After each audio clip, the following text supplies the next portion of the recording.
Century ply, मंगलम timber, और ये तीनों देखिए एक ही सेक्टर से हैं। ऐसा तो है नहीं, जैसा हमने कहा सीमेंट का इस्तेमाल होगा अब तो फिर पेंट नहीं होगा, तो देखिए पेंट भी होगा और प्लाईबोर्ड का इस्तेमाल भी होगा। ये सारे स्टॉक भी बढ़िया प्रदर्शन दिखाने शुरू करेंगे तो इन शेयरों में भी तेजी देखने को मिल सकती है। निटको, मंगलम टिम्बर, शानदार कमाई करने वालों में यूनिप्लाई इंडस्ट्री।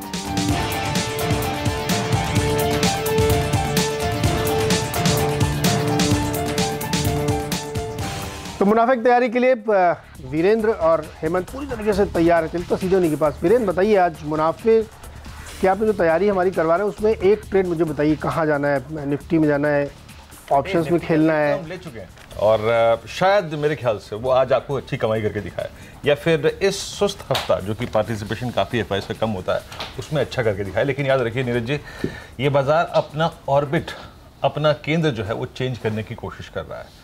और अगर 10,960 के ऊपर ये बाजार गया तो यकीन मानिए ये एक बहुत अच्छा अपना ऑर्बिट चेंज कर चुका होगा। और एफआईएस के आंकड़े जो मेरे पास हैं उससे पहले, ऑर्बिट चेंज करने के एक्सरसाइज से पहले, वो काफ़ी शानदार है। जाने के चांसेस कितने ज़्यादा है? काफ़ी ज़्यादा है, मेरे को लगता है काफ़ी ज़्यादा है, क्योंकि आप देखिए नवंबर में लगभग 10,000 करोड़ रुपए की बाइंग के बाद दिसंबर में अब तक 3,000 करोड़ रुपए का दाव एफआईएस खेल चुके हैं। तो मेरे पास इंडेक्स पे बैकफुट पर होने की कोई वजह नहीं है। फ्रंट फुट पे स्टॉक्स पे खेलेंगे आप? बिल्कुल खेलेंगे। मैं तो कहता हूँ शुक्रवार को भी हम कह रहे थे डरिए मत, घबराइए मत। देखिए 10,800 के ऊपर जाकर निफ्टी ने टिका है। अब ये सोचिए, मंदी करने वाले ये सोच रहे हैं कितने दिनों से कि भारतीय बाजार गिर ही नहीं रहे। ये तो राज्यों के चुनाव का आउटकम भी मोदी जी के फेवर में नहीं आया, फिर भी नहीं गिर रहे, तो वो लोग शॉर्ट कवरिंग करते हुए नजर आएंगे, ये समझ में आ रहा है। खैर, इस चर्चा को विस्तार से हम आगे बढ़ाएंगे। नजर रखिएगा, आज भी कई स्टॉक्स हैं जो कमाल दिखाएंगे। ठीक पिछले हफ्ते की तरह आपने देखा हीरो मोटोकॉर्प ने, उज्जीवन ने, रेमंड ने, सेंचुरी प्लाईबोर्ड, मदरसन सुम्मी, लंबी लिस्ट है। 9:15 पर जैसे ही बाजार खुला हमने आपसे कहा खरीदी, और कई शेयरों में 9-9, 10-10% तक की इंट्राडे एफएनओ वाले स्टॉक्स में रैली देखने को मिली है। तो आज भी वही वादा जो हम हर रोज आपसे करते हैं, सीएनबीसी आवाज पर पैसा तो आपका यहीं बनेगा। आप चलिए शुरुआत करते हैं इस वक्त की सुर्खियों के साथ। चलिए अब बात करते हैं थोड़ा सा संकेतों की। और संकेत कैसे हैं?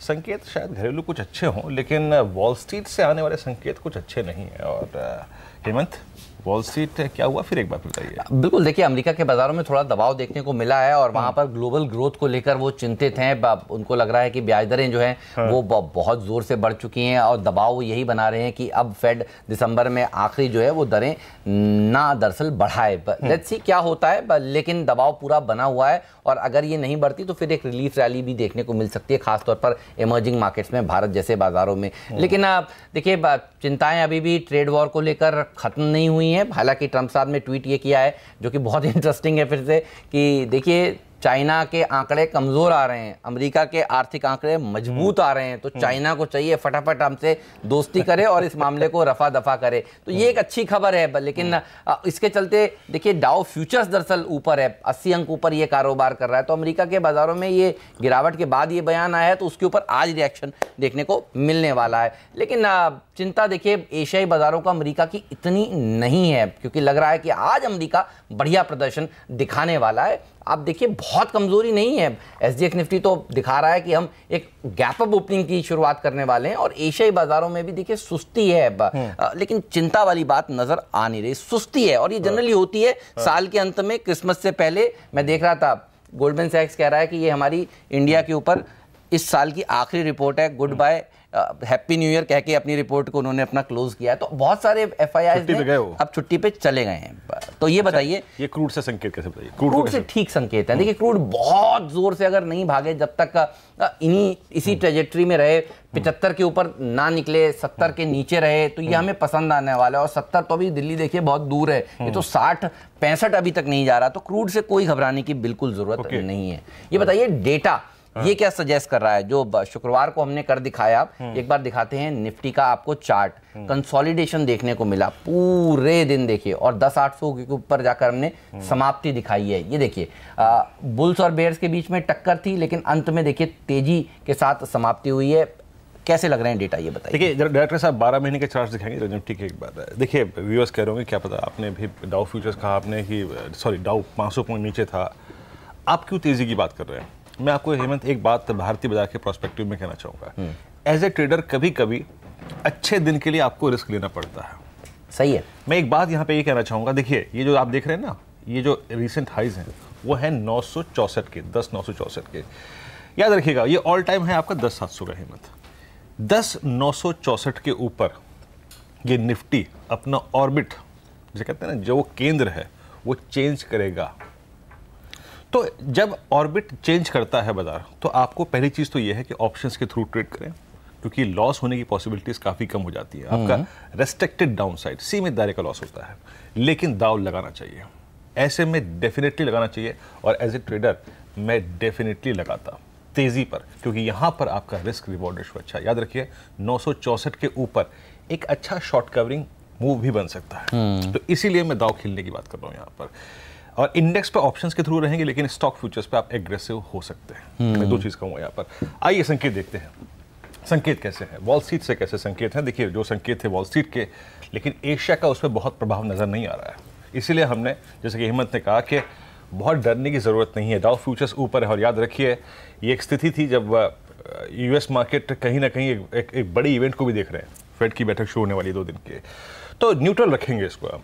FI इज गुड, समझाऊंगा बारीकी से आज। DI इज बैड, क्योंकि यहाँ पर वो थोड़ा सा कैश जो है बाहर निकाल रहे हैं, लेकिन टेक्निकल और F&O सेटअप फिर वही बात कहूँगा, अच्छे दिन के, अच्छे जोन के कयास लगाते हुए मैं इसे एक गुड प्रोजेक्ट्री में रखूंगा। FI के आंकड़े पे आइए, 881 करोड़ रुपए की, अगर आप देखें 61 करोड़ रुपए की, माफ कीजिएगा, नेट बाइंग। DI की 302 करोड़ की सेलिंग, और कुल जो नेट का आंकड़ा है ना, याद रखिए 559 करोड़ रुपए का कैश बाजार में था।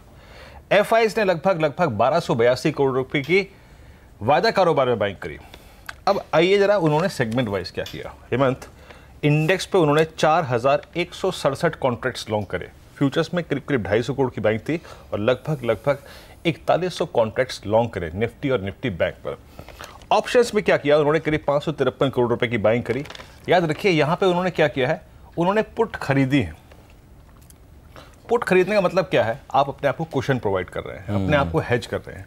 जब वो बंदा कैश में खरीदारी कर रहा है, जब वो बंदा इंडेक्स पे लॉन्ग है, जब वो बंदा, अगर आप देखें स्टॉक फ्यूचर्स पे लॉन्ग है, तो वो क्यों नहीं पुट खरीद करके अपने आप को हेज करेगा। तो ये FIs के आंकड़े इस वक्त अव्वल दर्जे के हैं, और मैं कहूँगा कि ये मेरे को एक बहुत अच्छा कॉन्फिडेंस दे रहे हैं। और याद रखिए स्टॉक फ्यूचर्स में उन्होंने काफ़ी अपनी मंदी समेटी है, और वो लॉन्ग गए हैं। अब आइए निफ्टी पे हम अप्रोच कर लेके चलेंगे। देखिए निफ्टी पर आंकड़े बहुत शानदार हैं। पहली चीज़ तो आप ये देखिए कि जब से चुनाव के नतीजे आए हैं उसके बाद से ही शॉर्ट्स कवर हुए हैं। जरा ऑप्शंस के आंकड़ों पे आएंगे एक बार प्लीज़। कॉल्स को देखिए हिम्मत, कॉल्स में सबसे बड़ी चीज़ क्या है, 11,000 का कॉल लेटर बैकफुट पे था, 3.25 लाख शेयर कम हुए, यानी जिसका मैंडेट ये था, 11,100 की कॉल का, कि यार ये बाजार ऊपर नहीं आ सकता, उसने अपने मैंडेट से हाथ खींचा है। तो कॉल्स में ना तो कहीं राइटिंग है, ऊपर से शॉर्ट कवरिंग है। पुट्स पे आइए, पुट्स को देख के मेरा कॉन्फिडेंस बढ़ता है कि हाँ मेरा जो डाउन साइड है वो कैप्ट है। देखिए ना 10,800 की पुट में 452, देखिए ना 10,700 की पुट में 450, 10,600 की पुट में 135। ये मेरे को कॉन्फिडेंस देता है कि क्या जोन एक बहुत महत्वपूर्ण सपोर्ट होगा। 10,680 से 10,720, याद रखिए 10,680 से 720 इस बाजार का इस मौजूदा स्तर पे एक बहुत बेहतरीन बेस है। मैं 11,000 की कॉल को लॉन्ग रखूंगा। बहुत से लोगों ने पूछा, इनफैक्ट जब CNBC आवाज़ देखा शुक्रवार को, कि हमने 34 से 35 से 36 से 38 से 40 की रेंज में ली है।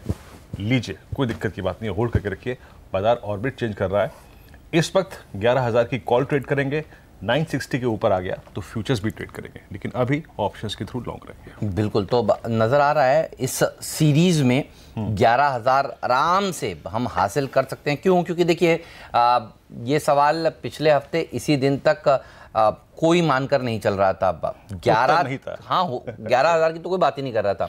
और आप देखिए 11 तारीख के दिसंबर के लो से आज हम 450 पॉइंट की रैली निफ्टी में दिखा चुके हैं। तो बाजार ऐसे ही आपको सरप्राइज करते हैं, और अगला सरप्राइज ऊपर की तरफ ही आएगा। 11,000 का स्तर मुमकिन है, ये बताइए डेटा क्या बताता है? मेरे को बहुत ज़्यादा पॉसिबिलिटी लग रही है हिम्मत। आप ये देखें ना, मैं जो शुरू में आंकड़ा दे रहा था आपको कि FIs, देखिए आप कुछ दिन पहले मेरे ख्याल से एक रिपोर्ट का जिक्र कर रहे थे कि इमर्जिंग मार्केट्स की तरफ और भारतीय बाजारों की तरफ FIs फोकस कर रहे हैं। कुछ दिन पहले आपने कहा था ना एक बात, वो चीज़ आंकड़ों पे नजर आ रही है। 13,000 करोड़ रुपए की बाइंग दिवाली से लेके अब तक कैश में। अच्छा, एक चीज़ क्या है, आप ये देखिए कि किसी भी स्टॉक ने, किसी भी इंडेक्स ने अपने अक्टूबर के लोज को वॉलेट नहीं किया, सही है, उस पर जाने से पहले अगर आप देखें रिकवर हो गया। तो याद रखिए ये कैश के एफआईएस की बैंक के आंकड़े, ये चार्ट्स का बिहेवियर, ये ऑप्शन का डेटा मुझे शॉर्ट्स के बारे में एटलीस्ट सोचने की इजाजत नहीं देता। बिल्कुल, तो तेजी होगी, अच्छी तेजी हो। अच्छा, बैंक निफ्टी का डेटा क्या कहता है? बैंक निफ्टी अगर आप देखें, हाँ आज एक सर्कमस्टेंशियल बाय है। क्या मतलब? स्थिति के अनुरूप अगर आप देखें खरीदारी करनी है यहाँ पर। याद रखिए ये बहुत बेहतरीन कंसोलिडेशन में है। याद रखिए हम बीते हफ्ते से पैसा कमा के आए हैं, तो हमें जल्दबाजी नहीं करनी है। ये एक आप ये देखिए, ये है कॉल्स में कहीं राइटिंग नहीं है 27,127, 26,900 पे। और अगर आप पुट्स को देखें तो पुट्स में अच्छी राइटिंग है। अगर आप देखिए तो 26,600 के आसपास, 26,500 के आसपास। तो मैं फिर यही कहूँगा कि 26,695, 26,645 से लेकर 26,900 के बीच में ये बहुत बेहतरीन तरीके से कंसोलिडेट कर रहा है। एज ए ट्रेडर कभी भी आपको ये लगे कि ये 27,020, 27,035 के ऊपर निकल रहा है, तो आपको तेज़ी का दाव खेलना है फिर ऑप्शन के जरिए। और याद रखिए वो होगी 27,400 की कॉल। हालांकि इसके बारे में मैं आपको फ्यूचर एक्सप्रेस में अपडेट करूंगा, लेकिन ये मैंने आपको एक सर्कमस्टेंसेस, एक स्थिति बयां कर दी है कि कब आपको 27,400 की कॉल पे दाव खेलना है। हेमंत ये बताइए बाकी स्थिति, ये तो मैंने निफ्टी और बैंक निफ्टी की बात कर दी, स्थिति कैसी लग रही है? अंडरटोन क्या है और वॉइसेस क्या है? बहुत ही बढ़िया है। देखिए अंडरटोन चिंता की जरूरत नहीं है, मानकर यही चल रहे हैं कि अब कुछ बड़ा कदम सरकार की तरफ से देखने को मिलेंगे। और आप देखिए सरकार अब फ्रंट फुट पर कामकाज करेगी। शक्तिकांता दास जी ने भी जो पहली बैठक करी उसमें हालांकि एक्सपेक्टेशंस ये थी कि कुछ लोगों को कि पता नहीं कुछ नाम पीसीए से बाहर आ जाएंगे, वो नहीं हुआ है। लेकिन इसको भी बढ़िया माना जाएगा। पहले ही दिन आकर अगर गवर्नर साहब सब कुछ उलट कर देते तो लगता कि ये डिक्टेटर वाले गवर्नर हैं, ये सरकार का एजेंडा लेकर आगे आ रहे हैं। तो ये जो स्लोली और स्टेडली छोटे छोटे बेबी स्टेप्स लेकर देखिए कामकाज हो रहा है आगे, ये बहुत ही बढ़िया है। और अब एफआईआई जो शॉर्ट करके फंसे हुए हैं वो बड़ी शॉर्ट कवरिंग लाएंगे भारतीय बाजारों में। आप देखिए पिछले कुछ दिनों में धीरे धीरे करके घरेलू संस्थागत निवेशक खरीद रहे थे और एफआईआई ने अभी भी अपनी मंदी की पोजीशंस काटी नहीं है। तो वो सारे एफआईआई जो बिना मंदी काटे हुए क्रिसमस की छुट्टियां मनाने जाएंगे, तो जब वो वापस आएंगे उनको यहां से ऊपर के लेवल्स दिखने वाले हैं, क्योंकि भारतीय बाजारों में कॉन्फिडेंस वापस से बहुत ही बढ़िया हो चुका है और घरेलू संस्थागत निवेशक दरअसल आगे से लीड कर रहे हैं। चलिए एक्सपर्ट्स को जोड़ते हैं और उनसे पूछते हैं कि वो मार्केट को किस तरह से अप्रोच करेंगे। राजेश पालविया साहब हैं, बीके शर्मा साहब हमारे साथ स्टूडियो में शामिल हो चुके हैं। पालविया साहब स्वागत है, बताइए आज के लिए क्या रणनीति है आपकी, कौन से स्टॉक्स हैं जो आपको पसंद है? गुड मॉर्निंग हेमंत जी। अगर हम लास्ट सेशन में देखें तो ऑयल मार्केटिंग कंपनी में एक अच्छा मूव देखने को मिला था, उसमें से मैंने बीपीसीएल का ऑप्शन सिलेक्ट किया है। सो बीपीसीएल में भी देखें तो एक नियर टर्म चार्ट पे ब्रेकआउट देखने को मिला है और कॉल में एडिशन देखने को मिला है। 360 370 की स्ट्राइक में कॉल में अच्छा एडिशन देखने को मिला। पुट राइटर्स ने अपना राइटिंग एक्टिविटी एग्रेसिवली 330 और 340 पे किया, तो कहीं लगता है कि स्टॉक का एक बेस फॉर्मेशन हो चुका है और ये स्टॉक अब यहाँ से रैली के लिए तैयार है। सो मैं बोलूंगा कि यहाँ पे 350 का कॉल ऑप्शन बिल्कुल बाय करना चाहिए। 6 रुपए के आसपास ट्रेड कर रहा है, 3 रुपए स्टॉप लॉस रख के 11 रुपए से 14 रुपए के टारगेट के लिए इसको बाय किया जा सकता है। बीपीसीएल का कॉल ऑप्शन 350 का।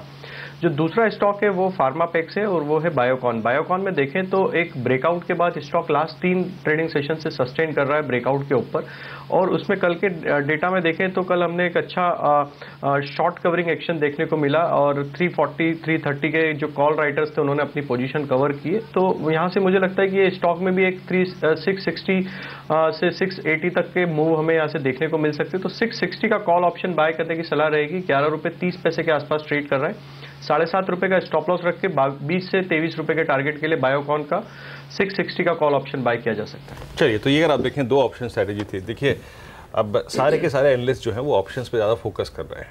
ये क्योंकि मैं कह रहा हूँ ना, फिर ऑर्बिट चेंज कर रहा है, बाजार नए जोन में जा रहा है। यहाँ फ्यूचर्स के बजाय ऑप्शंस पे फोकस करिए। अब हमारे साथ वीके शर्मा मौजूद है, बातचीत करने के लिए स्टूडियोज़ में है। शर्मा साहब नमस्कार, कार्यक्रम में स्वागत है आपका।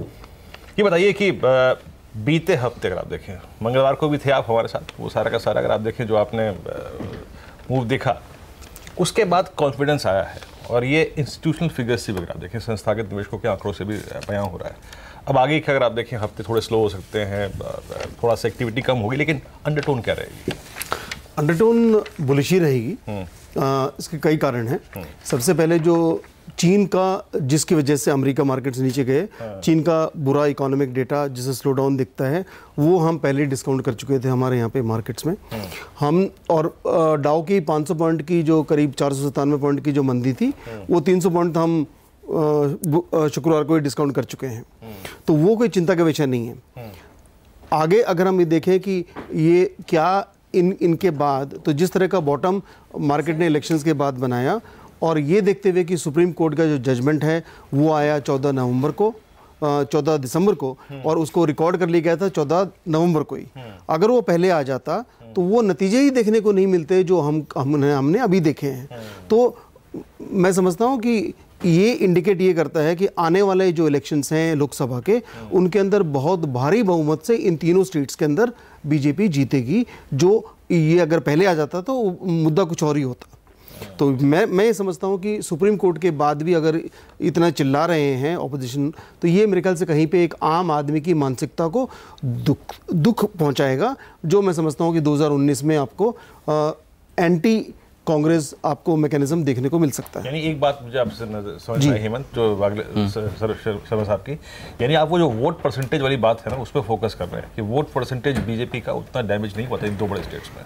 नहीं, वो तो तब है जब आपने इस तरह के इल्जाम लगाए, चौकीदार चोर है वगैरह, इस तरह की भाषा यूज की। तो वो अगर पहले आपको मालूम पड़ जाता कि राफेल की जो क्लीन चिट आपको पहले मिल जाती, तो ये नतीजे नहीं आने थे ना। तो ये जो नंबर्स हैं, मतलब कोई कंपैरिजन ही नहीं है किसी प्रकार का। स्टॉक्स बताइए सर, कहां पर आज नजर रखेंगे फिर अब से लेकर 2019 तक की भी अगर बात करें मीडियम टर्म की? जी, मैं समझता हूं कि बैंकिंग की प्रक्रिया अच्छी है, तो इसमें जो लीड बैंक है प्राइवेट पब्लिक सेक्टर बैंक्स में, स्टेट बैंक ऑफ इंडिया, वहां पे नजर रखेंगे। एनपीएस आगे चल के इनके घटेंगे, बढ़ेंगे नहीं, और ऐसे माहौल के अंदर राइट बैक की संभावनाएं अगले 6 महीने में बनेगी। दूसरा जो हम थोड़ा बहुत देख रहे हैं इंडिविजुअल एमएनसीज के अंदर, सीमेंस एक कंपनी है जिसके अंदर हमें लगता है कि तकनीकी तौर पे अभी भी पोजीशंस बनाई जा सकती हैं इस महीने में। और ये देखते हुए कि क्रूड अब, क्योंकि इंटरनेशनल माहौल इस तरह से बना है स्लो डाउन का, तो बीपीसीएल जो आपके किसी और अभी दूसरे एनालिस्ट ने भी जो रिकमेंड किया, तो मेरे ख्याल से ट्रेडिंग पोजीशंस इसके अंदर भी ली जा सकती है। ऑलराइट, तो इसके ऊपर रखिए नजर। यहाँ पर एक अच्छी रैली देखने की उम्मीद है। तो शर्मा जी बुलिश हैं, राजेश जी बुलिश हैं। देखिए, सब लोग हमारे एक्सपर्ट्स कह रहे हैं कि यहाँ पर तेजी का ही ध्यान रखना चाहिए। वागले साहब भी हमारे साथ जुड़ चुके हैं स्टूडियो में। गुड मॉर्निंग सर, बताइए क्या व्यू है मार्केट पर? Good morning Hemant, good morning Viren. मेरा व्यू बुलिश है और वो कंटिन्यूड है। काफ़ी टाइम से मैं बुलिश हूँ, मुझे कोई थकावट भी नज़र नहीं आती है। इनफैक्ट डाउ वाज आई थिंक 400 पॉइंट्स या 500 पॉइंट नीचे था फ्राइडे को। जी हाँ, और इन स्पाइट ऑफ दैट हम अगर ऊपर है तो वो हमारा स्ट्रेंथ दर्शाता है। लेकिन इतना भी बुलिश नहीं हूँ कि हम 11,000 के पार वन वे चले जाएंगे।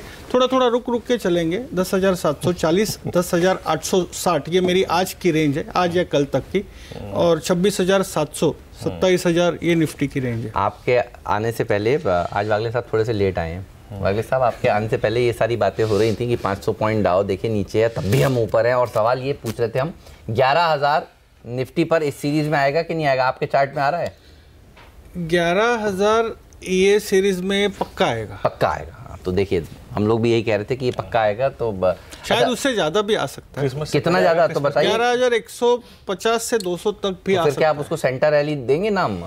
हाँ, अगर वो आया तो सेंटर रैली देनी पड़ेगी, बिल्कुल। चलिए, तो अगले हफ्ते क्रिसमस से पहले एक बढ़िया रैली देखने को मिलेगी। कौन से स्टॉक्स हैं जो आपको पसंद है? हेमंत, पेट्रोनेट एलएनजी में मुझे फ्राइडे को एक ब्रेकआउट नजर आया, मैं उसको बाय करके चलूंगा। 214 का मेरा स्टॉप लॉस होगा, 225 का 1 से 2 दिन का टारगेट है। ओके। दूसरा है एनआईटी टेक, आईटी स्पेस पे एक बाउंस बैक दिखाई देता है जिसको मैं प्ले करना चाहूंगा। 1130 का स्टॉप लॉस होगा, 1162 का मेरा इंट्राडे टारगेट होगा। ये इंट्राडे कॉल है। ओके, तो एनआईटी टेक और पेट्रोनेट ये दो बाय ट्रेड्स हैं जहां पर फोकस करेंगे वागले साहब। चलिए अब यहां से फोकस करते हैं न्यूज खबर पे। वो खबर जो आज स्टॉक्स पे अगर आप देखें अपने प्रभाव डालेंगे। नीरज जी हमारे साथ मौजूद हैं। नीरज जी, बताइए आज कौन कौन से स्टॉक्स पे खबरें क्या क्या है?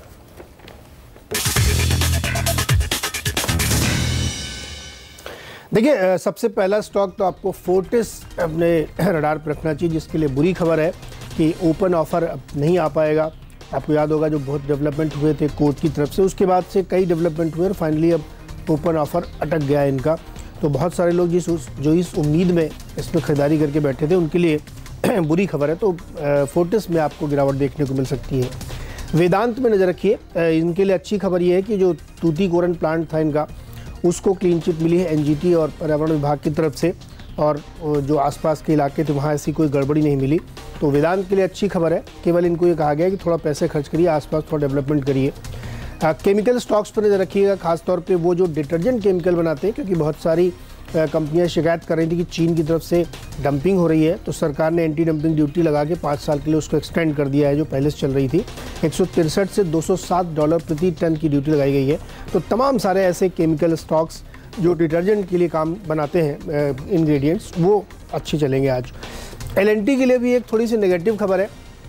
एमएमआरडीए ने इनका एक मोनोरेल प्रोजेक्ट है उसको रद्द कर दिया है और कहा है कि इनका परफॉर्मेंस अच्छा नहीं था, प्रदर्शन ठीक नहीं कर पा रहे थे, काम नहीं हो रहा था, इसलिए उसको रद्द कर दिया है। और साथ ही ये भी कहा है कि 200 करोड़ रुपए की जो बैंक गारंटी इन्होंने जमा की थी उसको जब्त कर लिया जाएगा। तो एलएनटी के लिए थोड़ी सी बुरी खबर है। कैडिलैक कंपनी ने 2 हासिल कर ली है मंजूरी यूएसएफडीए से, 2 इनकी टैबलेट्स हैं, 1 कैप्सूल है, तो वो एक अच्छी खबर है। तो कैडिला में एक मोमेंटम ऊपर की तरफ हो सकता है। चलिए, तो अगर आप देखें, ये थे आज स्टॉक्स न्यूज़ वाले स्टॉक्स। ये फोर्टिस का ओपन ऑफर फुर्र नहीं हो पाएगा, ऐसा लग रहा है।